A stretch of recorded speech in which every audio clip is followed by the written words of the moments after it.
আসুন আজকে দেখব কিভাবে বর্ষার সময়ও সবজির চাষ করা যায়। এইভাবে এই যে ক্রেটে মাটি উঠে নেবেন, মাটি গোবর সার মিলিয়ে ক্রেট অথবা প্লাস্টিকের বস্তাও হবে। এইভাবে ক্রেটে মাটি গোবর সার এগুলো মিক্সার করে ভালো করে উঠাই নেবেন। তাহলে হচ্ছে কি, তাহলে এই যে নিচের জমিটাতে জল লাগে সেই জলটা লাগলেও কোনো অসুবিধা হবে না। এই যে দেখেন এখানে শুকনো আছে আর গাছটা কত সুন্দরভাবে উঠছে। এই যে এইভাবে করে একটা মাচা দেওয়া হয়েছে আর প্রত্যেকটা ক্রেটের মধ্যে এভাবে, এখানে প্লাস্টিকের বস্তা যেহেতু নেই, এখানে সবগুলো ক্রেটে আছে। ক্রেটের মধ্যে পারলে উপরে একটা প্লাস্টিক দিয়ে দিবেন গাছের জায়গাটা ফুটো করে, তাহলে ওই বৃষ্টির জল সেখানে ঢুকতে পারবে না। বৃষ্টির জল ঢুকলে তখন গাছটা একটু লাল আকার হয়ে যায়, ভালো হতে চায় না, সবুজ আকারটা মরে যায়।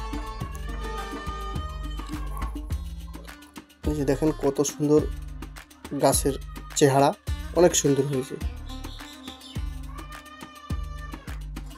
এই যে দেখতে থাকুন।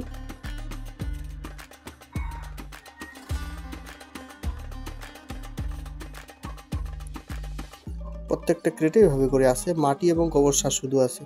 এই যে ফলও চলে আসছে,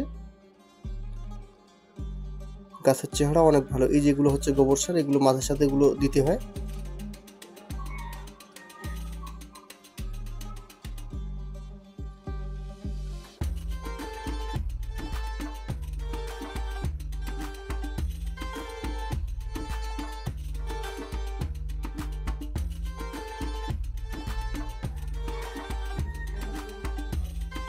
আর এই যে এভাবে মাচাটা তৈরি করে নেবেন তার দিয়ে, যদি বাঁশ থাকে বাঁশে এভাবে বাইঁধে নিয়ে তারপরে এই যে রশ্মিগুলো, প্লাস্টিকের রশ্মিগুলো এইভাবে দিয়ে দিবেন। এটা খুব কম খরচায় আপনি মাচা দিতে পারবেন, বেশি বাঁশের প্রয়োজন হবে না।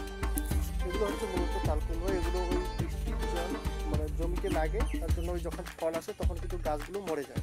আর এই পদ্ধতি করার পরে এখন কিন্তু গাছগুলো আর মরছে না, এখন গাছগুলো সুন্দরই আছে।